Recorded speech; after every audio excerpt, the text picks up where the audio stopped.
On bipartite graph matching in the course on design and analysis of algorithms. Let me begin with a motivating example. Okay. So, in this example we have some J jobs and some C candidates. The idea is that for each candidate we have been given the list of jobs that the candidate can do. And we also have been given a constraint. The constraint says that each candidate must be given at most one job, and also each job must be assigned to at most one candidate. The goal is our obvious goal: assign candidates to jobs such that maximum number of jobs are filled. The bipartite maximum matching problem is exactly this in more mathematical terms. So, I am going to first define this problem and then I will relate it to this job and candidate problem. In this problem, our input is a bipartite graph. Okay. So, let us call it G. G is composed of two vertex sets U and V, and the cardinality of U says N1, the cardinality of V is N2, and E is the set of edges. Let me remind you what a bipartite graph is. Okay. A bipartite graph is simply a graph in which the vertex set is in two parts, U and V, and the edges only go between U and V. Here, for example, is a bipartite graph. So, this set of vertices forms U, this set of vertices forms V, and as you can see, the edges only go from some vertex in V to some vertex in U to some vertex in V. Specifically, there are no edges which connect a vertex in U to another vertex in U, or a vertex in V to another vertex in V. So, let me now define what a matching is. A matching is a subset of the edges such that at most one edge is incident on any vertex, okay, either in U or in V. So, in this graph of ours, for example, the set of blue edges would be a matching. If I add one more blue edge as here, this would not be a matching because we would have a conflict at this vertex 7. So, here we would be having two edges of the matching, of the so called matching being incident, and that is not allowed. So, now let me tell you what the goal in this problem is, or what we are required to output. So, we are required to output a matching of maximum possible size. A size of the matching is defined as the number of edges in it. In this graph, for example, we have this blue matching which consists of 3 edges. So, its size is 3. This, however, is not the maximum sized matching. This red matching, for example, is a maximum sized matching, and in fact, it contains 1, 2, 3 and 4 edges. Maximum matchings are not unique. In this graph itself, for example, this is another maximum matching. Let me now relate this matching problem to that of our candidates and jobs problem. So, this first set of vertices which we call U can be thought of as the candidates. So, think of 1, 2, 3, 4, 5 as being the candidates, okay, and the jobs are represented by this second set which we call V. Okay. We draw an edge from a vertex over here to a vertex over here if the corresponding candidate over here can do this job. So, these two edges, for example, represent the fact that candidate 1 can do job 6 as well as job 7. So, in fact, the list Li that I mentioned will contain 6 and 7 in the list of candidate 1. A matching now is simply an assignment of jobs to candidates. So, for example, here is a matching which says, let us assign to candidate 1 job 6, to candidate 3 job 7, to candidate 5 job 9. Okay. Of course, we would like to maximize the number of jobs assigned. So, in fact, instead of this, we should really be taking one of the red matchings that we saw earlier. Here is the outline of my lecture. Okay. So, I am going to begin with an algorithm design idea, and we will see a few more ideas and refine them. Then we will come to the notion of augmenting paths. This turns out to be a very important concept in this whole matching area.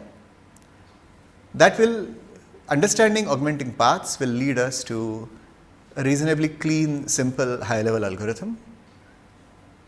Its correctness depends upon something called Burke's theorem. So, we will state and prove that theorem next, and then finally, we will talk about how to efficiently implement this algorithm, and we will estimate its time. So, let us start with a really simple minded idea. How would you find the largest sized matching? The moment you talk about largest size, perhaps the most natural thing to consider is a greedy idea. So, here is the strategy.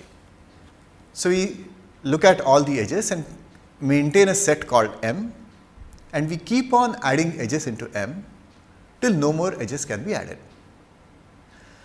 Of course, as we add edges into M, we have to make sure that there are no conflicts or there are no two edges which ever are incident on the same vertex which are placed in our set M. In this case, for example, if we tried this idea, what would happen? Well, we would start with this edge and add it, no problem. Then maybe we will try to add an edge going out of 2, but this edge cannot be added because it would produce a conflict at 6. So, we take the next edge. So, we add that one. Then we try this edge over here. This edge also cannot be added because then it would produce a conflict over here. Then we try adding this edge, that also cannot be added because it would produce a conflict over here, and then we try to add an edge out of 5. And say, for example, we end up adding this edge. After this, you can see that no more additions are possible. Have we reached the best possible matching? No, because we know that there exists a matching, in fact, any one of those red matchings which we saw earlier, which have 4 edges in them rather than just the 3 edges which we have found over here. So, we clearly need something better than the simple greedy idea. So, here is what I call the Coco idea. Okay. So, if you have played this game of Coco, you might remember that in that game there is a chaser who keeps running, but who occasionally goes and knocks on the back of a person who is sitting down. And then that person who was originally sitting down starts running and starts chasing the members of the opposing team until he or she again goes behind and knocks on the back of another person who is sitting and who takes over. So, this is the idea that we are going to explore. So, I need a definition for that. The definition is that of a free vertex. So, given a matching M, I will say that a vertex is free if it is not an endpoint of any edge in that matching. So, we will take an example of this shortly, but let me state that idea first. So, the idea is something like this. So, suppose we have a free edge, then that indicates that maybe we can augment or we can increase the size of our matching, maybe by throwing an edge, by considering an edge out of that vertex, and maybe trying to include that edge into the matching that we have found so far. This may succeed. If it succeeds, great, then we have a bigger matching. If it does not succeed, well, how will it not succeed? It will not succeed because maybe it conflicts with another edge which is already present. So, this is where the Coco idea comes. So, this new edge that is present, the old edge that is present will get knocked out, okay, and the new edge will sort of sit in our matching. But now, once we knock out an old edge, what will happen? Well, the other endpoint of that will become free, and now we will try to match that. And we will try to do this until we find that there is no conflict. And if we succeed, then maybe we have increased the size of our matching a little bit. So, let us try it out. So, the first thing to check is which are the free vertices. So, in this case, vertex 2, vertex 4 and vertex 8 are free, right, because they do not contain contain incident on them, any edge in the matching, and the edges in the matching are shown in blue over here. So let's start with vertex 4 and let's try to see what happens if we try to match it somewhere. Well, 4 can only be matched to 7. So I have indicated that this is our candidate for inclusion into our old matching. If we try to include this, what will happen? Well, there will be two vertices incident, two edges incident at 7. So essentially, we'll have a conflict. Okay. Conflict just means that there are two edges incident. In a matching, we just want one edge to be incident, or at most one edge to be incident. Well, if there is a conflict, what do? Well, we are going to remove this edge. Okay. So let's do that. So I am going to use the color code green, to show edges which were in the matching before we started this entire procedure, but which we have just removed. Remember that yellow edges are the ones which we just added. So they were not in the matching before we started this procedure, but they have just come into the matching. Green edges are edges which were in the matching earlier, but now they have gone out of the matching. If this edge from 3 to 7 goes out, what happens? Well, vertex 3 becomes free. Vertex 3 does not have an edge in the matching attached to it any longer. Remember, this edge has just gone out of the matching. Okay. So now we try to match 3.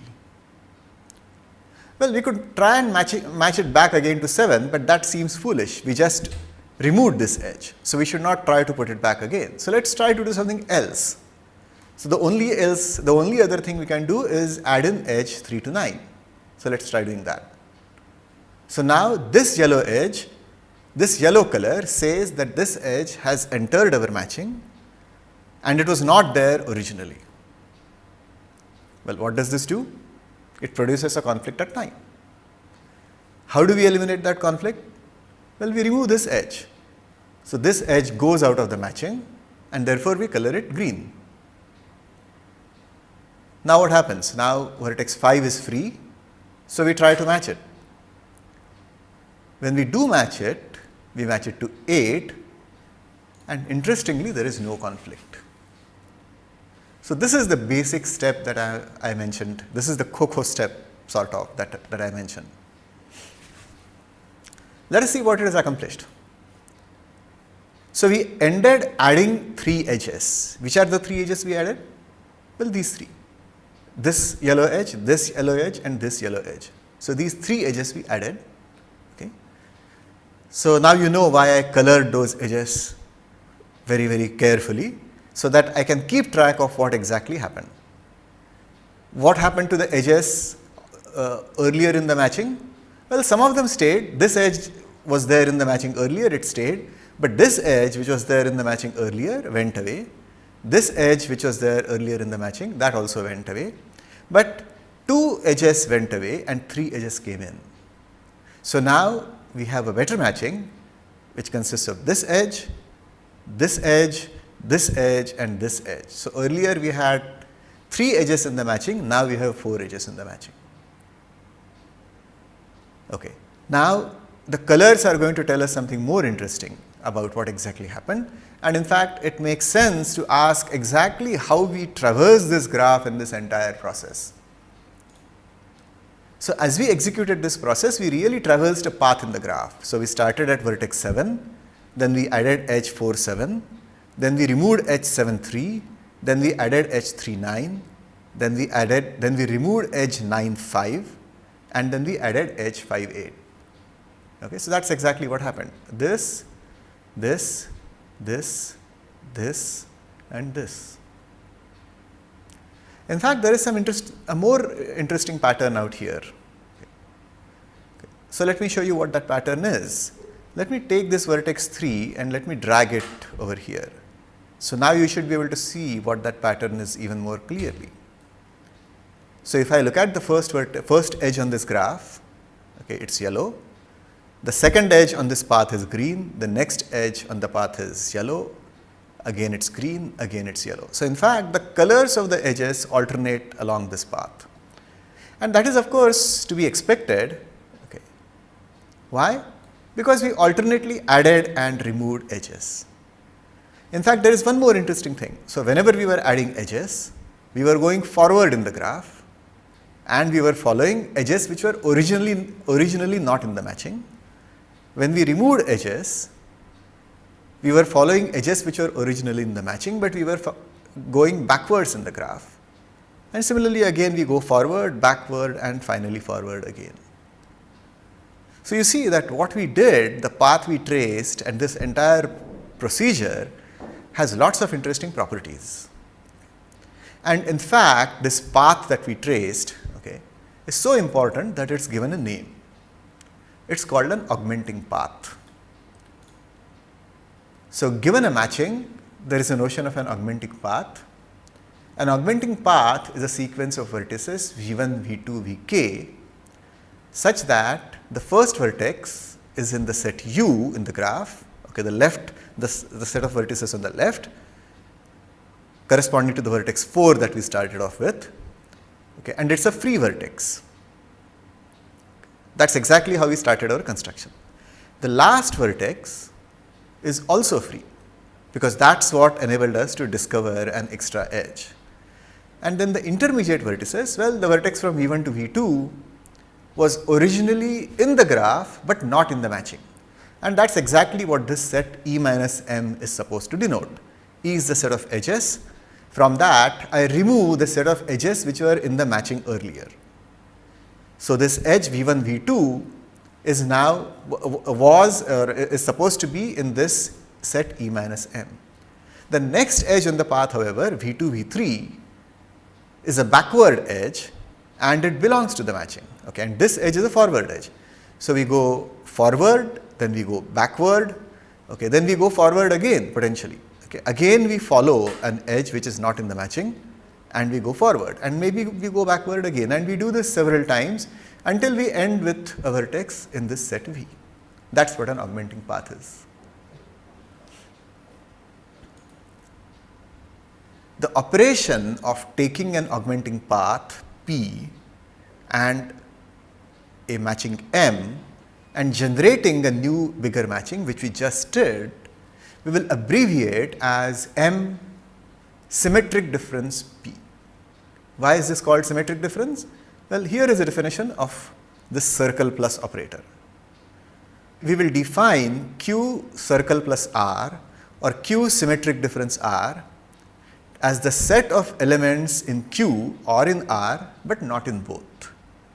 So, in that sense it is the symmetric difference. Okay. So, it is the sense in which Q and R are different from each other, okay. Not their similarity, but their difference. Okay. So, in fact, you can see that the new matching is the symmetric matching, is the symmetric difference of the old matching and the path. So, let us take a look at that quickly. So, the old matching was this matching 1 6, 3 7 and 5 9, right. So, the old matching is the blue edges and the green edges. The path is this. Okay. So, the path is the yellow edges and the green edges. So, as you can see, the green edges form the intersection between the path and the old matching, and therefore, they have been removed, and what has been included in the new matching is just the difference, the symmetric difference between the path and the old matching.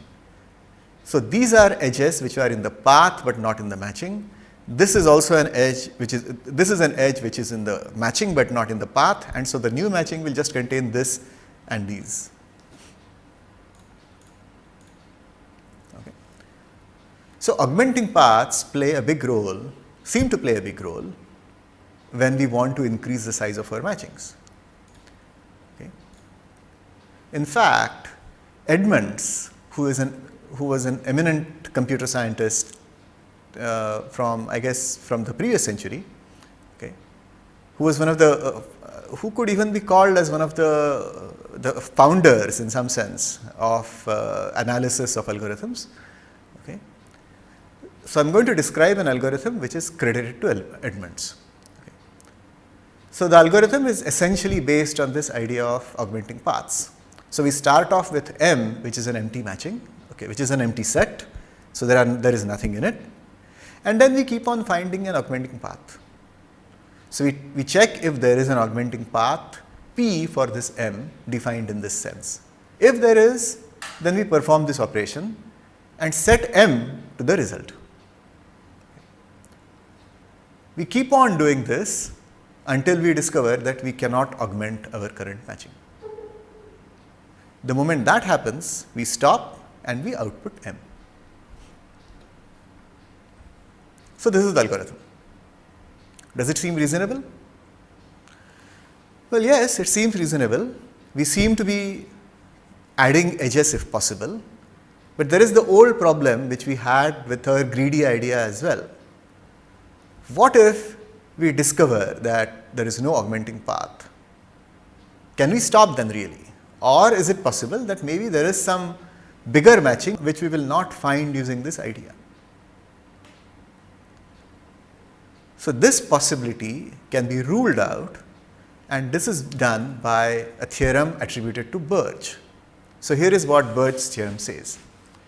Birch's theorem says that a matching M in a bipartite graph is maximum if and only if there does not exist an augmenting path for M. We will prove this in a minute, but I just want to persuade you that this is exactly the theorem that we wanted. So this theorem says that if ever we come to a point at which we cannot find an augmenting path, then we must have in our hands a maximum sized matching. So this theorem justifies or proves the correctness of Edmonds's algorithm. Okay, so let's now prove this theorem. The proof is in two parts, since this is an if and only if theorem. The first part is the only if. So what are we required to prove over here? If a matching in a bipartite graph is maximum, then there cannot exist an augmenting path. This should be quite obvious. If there existed an augmenting path, what would happen? Well, we could augment that path with our matching. We could compute M circle plus P, and we would get a bigger matching. But is that possible? No, because we said that M is already maximum, and therefore the only if case is obvious. The interesting case is the if case. We are going to prove this case by contradiction. So how does this work? Well, so let's assume the contrary. Okay. So let's suppose that M has no augmenting path. Okay. So M has no augmenting path. That of course by itself does not make up the contradiction. So we are going to assume that M has no augmenting path, and there exists a matching N such that N is larger than M. So this is the case that we really wanted to watch out with. We cannot find an augmenting path, neither have we got the best matching. Okay. So this is the if case, and this is the case we really want to rule out. So we are worried about such N. We have in our hands a matching M, and we know that there is, or we are assuming that there is a bigger matching N somewhere out there. Well, at this point it is natural to ask what is the difference between N and M. So that is exactly what we do. So we will ask, we will say let R be the symmetric difference of M and N, and then let us investigate what the properties of this symmetric difference are. I claim that, so we are going to look at this symmetric difference R. Okay. My first claim is that this R must be composed of paths and cycles. Why is that? Well, before saying why that is, let me just say that the claim is equivalent to stating that the degree of every vertex in R is at most 2. Remember, M and N are sets of edges, R is also a set of edges, and it is over the same vertex set V and U and V. So I can talk about the degree. So I claim that if R is made up of paths and cycles, It's the same thing as saying that the degree of every vertex in R is at most 2, obviously. Okay, the degree of any vertex in a path is 2, the degree of any vertex in a cycle is also 2. Okay, so if I can prove this, I would have proved this. Okay, well, but why is this true? Well, let's just examine how we constructed R. We constructed R by taking some edges of M and some edges of N. But note that the degree of every vertex in M and N is at most 1. The edges of M and N are such that on every vertex, at most one edge from either M or N is incident. So even if I take the union, forget the symmetric difference, even if I take the union, the degree of every vertex in M and N will be at most, since the degree of every vertex in M and N is at most 1, the degree of the union will be at most 2. So from this, it follows that this is true, and therefore this is the same as this. Here is an interesting fact about R. So it consists of paths and cycles, but the edges in R alternate between M and N. Why is that? Well, could there be 2 consecutive edges in R coming from M? No, because M has been defined to consist of edges which are incident on vertices, but at most one edge is incident on any vertex. So in M itself, two edges are never incident on the same vertex, and therefore when those edges go into R, this property will stay around. And similarly for N, and therefore we know that the paths and cycles inside R consist of alternate edges of M and N. Okay. Some more properties. Okay.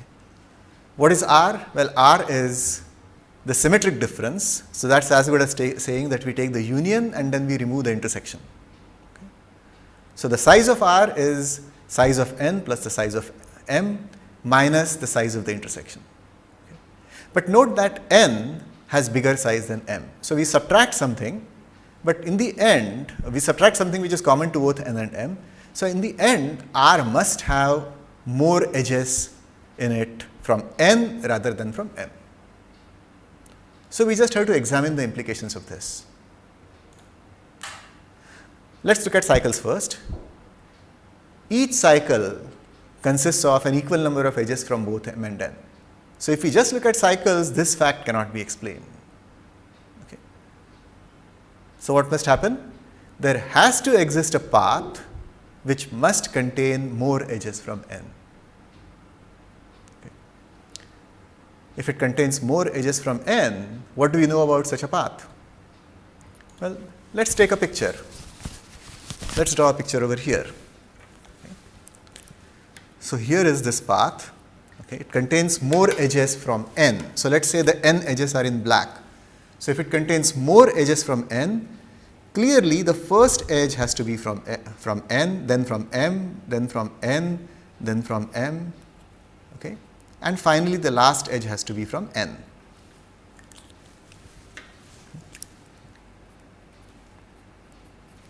Okay. So now what do we know about these vertices? So will these vertices have an additional edge either from M or N going out? Well, if there was a red edge going out, then this would be a path which could have been continued. We could have considered that itself. But this is a maximal path that we are considering. So there cannot be a red edge going out over here. There cannot be a black edge going out over here. Okay. Similarly over here. So that means that the first and the last endpoints of P must also be free in M. And what is this? This is simply the definition of an augmenting path. So this path P is an augmenting path for this matching M. So we have proved that an augmenting path exists, and in other words, this you can improve upon this, and we started off by saying that M has no augmenting path. So we have got to a contradiction. So this proves Bird's theorem. Okay, so we have proved Bird's theorem. So we know that augmenting paths are useful, and not only useful, they are sufficient. So the only question that remains is, can we find augmenting paths quickly? Okay. So what are the properties that we know about augmenting paths? Well, an augmenting path starts and ends at a free vertex. It starts at a vertex, say in U, and ends at a vertex in V. So without loss of generality, or vice versa, so without loss of generality, we can assume that the starting point is in U. So we are given a graph and we want to start an augmenting path. We want to check whether there exists an augmenting path starting at some vertex in U. If we knew where the path started, we could just try growing a path out of that vertex. So we could try something like depth first search or something like that and try going out from that vertex into the rest of the graph. But we don't know where it starts. So here is an interesting idea. So since we don't know where it starts, we are going to start growing from all the free vertices in U. Okay. Now we know something more about augmenting paths, which is that the paths have to grow forward using only edges in E minus M. E difference, the edges which are in E but not in the matching, E minus M. Okay. And the path must grow backwards using edges which are in the matching. It may do this several times. It may go forward and then go backward and then forward again several times. Okay. But every time it goes forward, it must use an edge which is not in the matching. Okay. And every time it goes backwards, it must use an edge which is in the matching. Finally, if we reach a free node or a free vertex in the set V, which is the set on the right side, through any path whatsoever, we are done. So that's how we are going to grow these paths. And if we reach a free vertex, great, we are done. We would have discovered a path. Now it turns out that you can package this set of ideas very nicely as a breadth first search on a new graph. Well, on a graph which has been derived from this M and G. This graph is going to be very similar to G, but it's going to be slightly and crucially different. Okay. So let's take a look at this, but let's take an example first of how we can do this. So here is our old graph and here is our old matching. So let me try to see how this idea will work out on this graph. So the first point was to look for a free vertex, actually a free vertex on the U side. Okay, so we say, so here two vertices are free, vertex 2 and vertex 4. These are the free vertices. So these are the vertices from which we can start the paths. So we could say, for example, that okay, let's grow paths from 2 and 4, going in the forward direction and backward direction as we just described. Instead of that, just to make our description nice and compact, we are going to throw in a new vertex we will call S. We'll also throw in two edges, okay, going out of S to both the free vertices or to all the free vertices, whatever free vertices there are. And in fact, we are going to direct these edges. Okay. So earlier graph was an undirected graph. This new graph is going to be a directed graph. We can do breadth first search or any kind of search on an undirected graph just as well as on a directed graph. So here we are going to do it on a directed graph. So now instead of saying that we grow paths out of 2 and 4, notice that we can just say grow paths out of S, just a single vertex S. Okay, so we want to grow out of S, and once we do, and if we do that, we will naturally hit 2 and 4, which is where we wanted to grow out of anyway. What do we do next? Well, we want to grow the path itself, and for growing the path, we need to use edges which do not belong to the matching. And furthermore, we know that these edges will be used only in the forward direction. So a natural way to enforce this constraint is to say, this is the constraint that we want to enforce. So a natural way of doing that is to direct these edges in the forward direction. So every time we grow the paths, we know that the edges which are not in the matching will be used only in the forward direction, if at all. So we put a direction on them, so that that forces the search to use them only in the forward direction.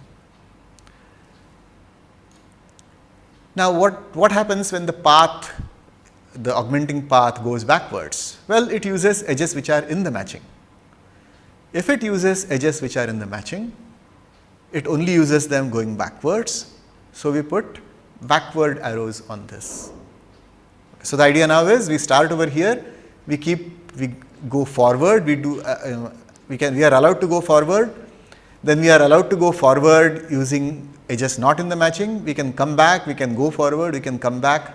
Every time we come back, we have to use edges in the matching. Every time we go forward, we are supposed to use edges which are not in the matching. And finally, we would like to end up with a free vertex in this set V. Again, there could be many free vertices over here, and instead of saying let us end up with a free vertex in this set V, here is what we do. Okay, so instead of saying that the path must end at any free vertex, we will put a vertex T out here, and all the free vertices we will connect to T. In this case, there is just one free vertex. So this is what we will connect to T. So now what's the problem that we want to solve? Well, we want to ask the question, does there exist a path from S to T in this directed graph? Notice that by putting directions, we have essentially enforced all the constraints that we wanted on that augmenting path. So let us formalize this, let us state this algebraically. So we will define this directed graph, and we will call it the auxiliary graph for G and M. So what does this graph look like? Okay, first of all, we will get the symbol G prime. It's going to consist of vertex set V prime, which I will define in a minute, and edge set. Okay, so these edges are actually directed. So this edge set is E prime. Okay, what's the vertex set? Okay, V prime is the union of the set U in the original graph, the set V in the original graph, and these two new vertices which we added, the S vertex and the T vertex. Let us define the edge set. E prime consists of these edges which go out of S. Okay, so just to remind you, so these are the edges which are ES edges. Okay. EF is the edges which are the forward edges. Okay, so let's go over them step by step. Okay, EF are the set of edges in the forward direction. That's what this F is supposed to hint at. Okay, so they consist of arcs of the form UV, okay, where U belongs to the left hand set of vertices, V belongs to little v belongs to the right hand set of vertices capital V, and UV is not in the matching, but it is in the edge set. Okay. E sub B are the backward edges, the edges which we directed backwards, and these are simply all the edges in the matching. Okay, so these are all the edges which are not in the matching, which we directed forward. These are all the edges which are in the matching, which we directed backwards. Okay, so notice that this is U to V, whereas this is V to U. Okay. And finally, we are going to put edges out of every vertex, every free vertex in V to this vertex T. So this defines our auxiliary graph. So now comes our main claim. Our main claim says that G has an augmenting path for this matching M if and only if G prime has a directed path from S to T. Okay. We'll prove this, but let me just point out why this claim is important. Notice that we didn't have any specific way of finding augmenting paths. However, given a graph G prime, does it have a directed path from S to T? That we know how to find completely. Right? That's just simple breadth first search or depth first search or whatever you like. So this claim would enable us to find augmenting paths very quickly, and that's why it's a very significant claim. So let's prove it. The proof really goes along pretty much along the lines of the construction as I explained it a minute ago, but I'll try to explain it formally right now. without reference to a specific graph. So let's look at the only if part first. So the only if part says that suppose G has an augmenting path, then G prime must have a directed path from S to T. So the only if part says that let A be an augmenting path for Gm. Okay. Then we must show that S V1 Vk, the same path, but in the graph G prime, okay, must be a directed ST path. Okay. So I hope there is no confusion because we are using the same set of vertices, but we have carefully defined everything in this definition, and also in the previous graph, in the previous picture, we actually used the same set of vertices and we just transformed our original G to G prime. Okay. By context, you should know when I refer to a vertex whether I am referring to it inside G prime or inside G. Okay, so we are given this augmenting path V1 to Vk, and we want to show that this must be a directed path in G prime. What do we know about augmenting paths? It starts at a free vertex in U, okay, goes forward and backward several times, and terminates at a free vertex in V. So V1 is a free vertex and the path goes forward from V1. When it goes forward, we must have an analogous edge in G prime. So all that we need to do is to examine if that analogous edge is present in G prime. Okay. Note that in the forward direction, the path uses edges in E minus M. This is inside G. Okay. An augmenting path in the forward direction uses edges which are not in the matching. Okay. The path is moving forward, but it is using edges which are not in the matching. Now these edges are in fact present in G prime, okay. These are exactly the edges. They are present in G prime, and in fact they are directed in the forward direction. So if we look at the forward going edges in this, okay, they are all present in G prime and they are oriented properly. They are oriented as per the movement of the direction, movement of the path direction. What else does the path do? Well, the path can go backward.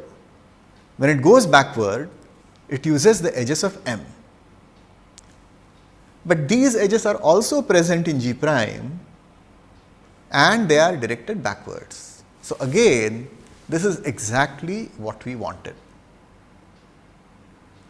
Well, there is no coincidence over here because we arranged it to be this. Okay. So in some sense, if you followed that example, then this should not be a surprise to you at all. Okay. So again, going back to this, okay, Vu is an edge going from V to U, and that's how we have oriented it, if for all such edges which belong to that matching. Okay, so what have we proved then? We have proved that this portion, okay, which is an augmenting path, which is also present in G prime and it has proper orientation. So all that we need to argue is the S to V1 connection and Vk to T connection. Okay. So what do we know about S to V1? So S has a directed edge to every free vertex in U. And of course, V1 must be a free vertex. So since it's an augmenting path, so S to V1 must be an edge in G prime. Similarly, Vk to T, okay, also is an edge because every free vertex has an edge to T. So that is also present in G prime, and thus we have a path in G prime also. Okay. So this entire thing is a path in G prime exactly as we wanted. The if part says that